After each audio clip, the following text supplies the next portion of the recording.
आपणच तयार होऊया ना, काय फरक पडतो.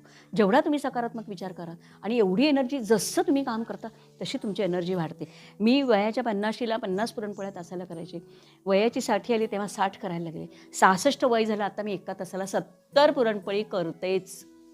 मग ही एवढी एनर्जी कोणाकडनं येते? तर तुमच्या सगळ्यांकडनंच येते. कारण जेवढं आपण प्रेम देतो ना तेवढं मिळते रोज. आणि ते एवढे सुंदर सुंदर अभिप्राय वाचून इतकं छान छान म्हणजे मला माझ्या बोलल्या जातं ते ऐकल्यानंतर आणि असं खूप वाटतं अरे नाही खरंच उभारी येते त्याने. आणि मी एक सांगेन म्हणजे मला असं वाटतं की जेवढा पॉझिटिव्ह राहतो ना त्याचा फरक नक्की आपल्या स्वतःवर येतो.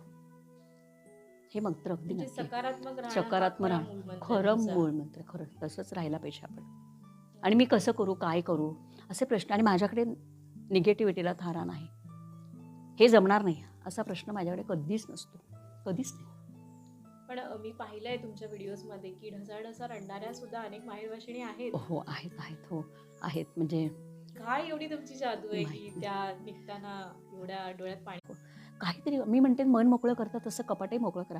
रोज साड्या नेसा काय फरक पडतो. मला जमत नाही मला मी कसं असं नको. असं मला वाटतं खरं म्हणजे सांगायचं स्वतःहून तर. स्वतःसाठी हां नटणं, नक्कीच. स्वतःचं हां तोडफोड आपणच करणं. आपल्याला म्हणूया किती छान दिसते कोणी कशाला म्हणायला पाहिजे.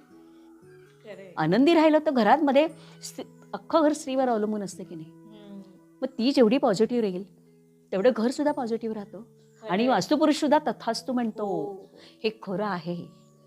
आणि ज्या घरामध्ये महिलांचा हसण्याचा आणि बांगड्यांचा आवाज येतो ते घर आनंदी असतं. इथे सगळं तसंच असतं नेहमी. कायम हसण्याचे खेळण्याचे आवाज असतात त्या घरामध्ये. किती म्हणजे इथे आल्यानंतर महिला किती मोकळ्या होतात ना खरंच.